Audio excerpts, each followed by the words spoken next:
Hello and good morning students. Today in this video we will discuss the second part of fire, friend and foe. In last class we have discussed what is fire, how can we use it and how can we keep it under our control, how can we extinguish fire. In this video we will learn next some fires can be put out with water. यानी कुछ ऐसे आग है जिन्हें हम water की सहायता से बुझा सकते हैं. If water is sprayed on onto an wildfire, the oil will float to the top of the water and continue to burn. कभी कभी क्या होता है, जो ऑयली फायर होता है उस पर वाटर का छिड़काव करना सही नहीं होता है. उस केस में क्या होता है, वाटर के ऊपर ऑयल यानी जो फ्यूल है वो चला आता है और आग जो है जलना स्टॉप नहीं होता है, यानी it continues to burn. This can be very dangerous because water can flow quickly, carrying the burning oil with it and spreading the fire.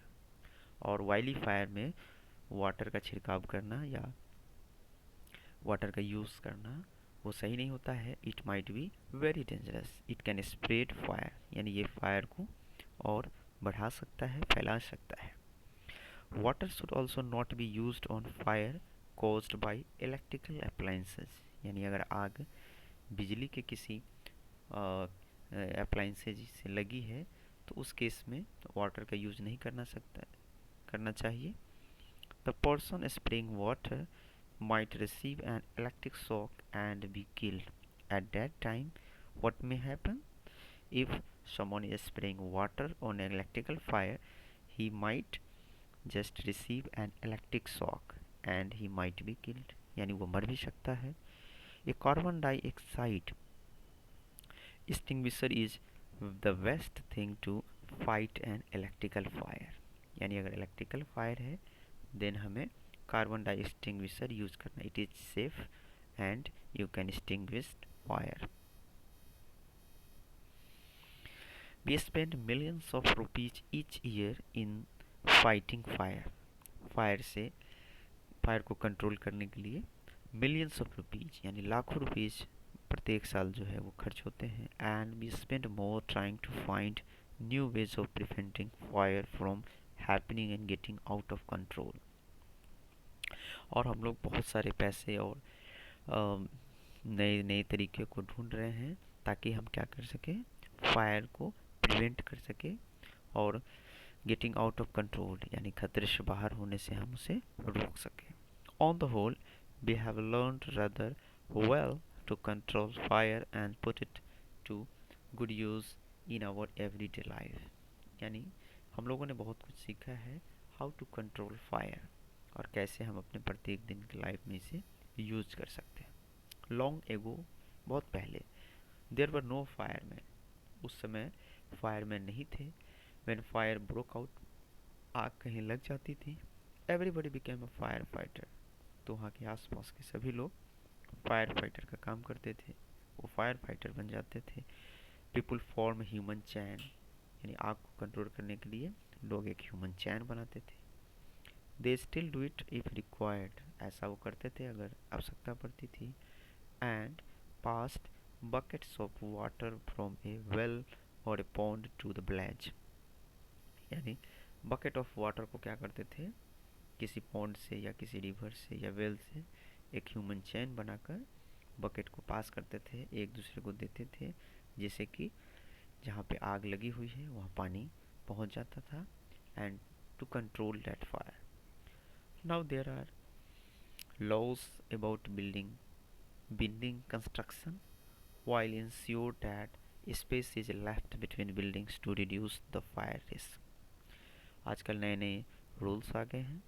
किसी भी बिल्डिंग को कंस्ट्रक्ट करने के लिए हमें फायर सेफ्टी नॉर्म से उसको फॉलो करना होता है. दो बिल्डिंग के बीच में स्पेस छोड़ना होता है. Every new buildings specially a public place must ensure observation of fire prevention norm. यानी पब्लिक बिल्डिंग जितनी है वहाँ तो फायर प्रिवेंशन नॉर्म्स को फॉलो किया ही जाता था.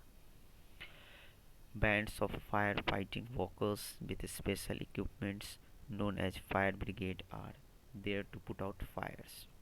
अब bands of fire fighting workers, यानी एक समूह है फायर फाइटर्स का जो कि उन्हें स्पेशल ट्रेनिंग दी जाती है और वो फायर को कंट्रोल करने में स्किलफुल होते हैं. They can put out fire very easily. Fire fighters are highly trained people. वो काफ़ी ट्रेंड होते हैं. They possess many skills. उनके पास बहुत स्किल होते हैं, कौशल होता है. They cut off electric supply, knock down dangerous walls, spray water and other materials to bring fire under control. वो फायर को कंट्रोल करने के लिए पहले वो इलेक्ट्रिकल जो वायर होते हैं उसको कट कर देते हैं, खतरनाक दीवारों को गिरा देते हैं, वाटर का यूज़ करते हैं so that they can control fire. They are also trained in first aid. उन्हें फर्स्ट एड की भी ट्रेनिंग दी जाती है. इफ़ समवन इज जस्ट, अगर कोई घायल हो गया है तो कैसे उसका ट्रीटमेंट हो, तो इसलिए उन्हें फर्स्ट एड की भी ट्रेनिंग दी जाती है.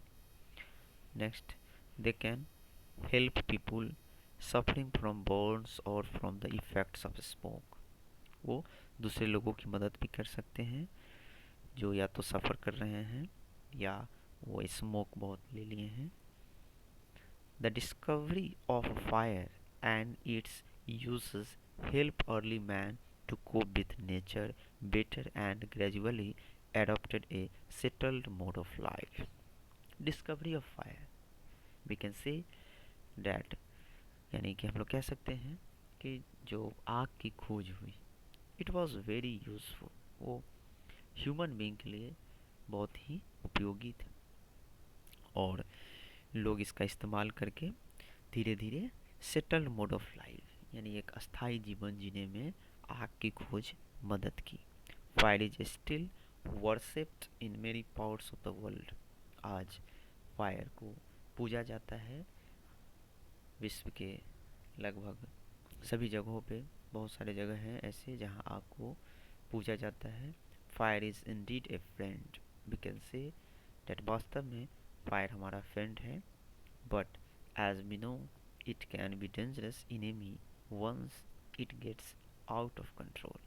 लेकिन हम जानते हैं कि अगर एक बार आग जो है वो हमारे कंट्रोल से बाहर हो गया then it can be very dangerous. तो उस केस में फायर जो है वो काफ़ी डेंजरस होता है. So in this video we have learn how can be use fire and how it is very important and useful in our life. It has also helped us to lead a settled mode of life.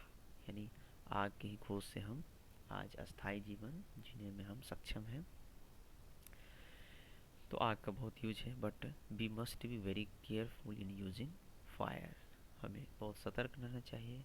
Once fire gets out of control then it can be very dangerous. लेकिन अगर एक बार अगर ये हमारे control से बाहर हो जा गया तो बहुत डेंजरस हो सकता है. So we must use it very carefully. Then it is our servant and we should not let fire be our master. यानी हमें इससे अपना मास्टर नहीं बनने देना चाहिए. So we should always keep fire under our control. Now you do the comprehension check and do the fair. Okay, thank you.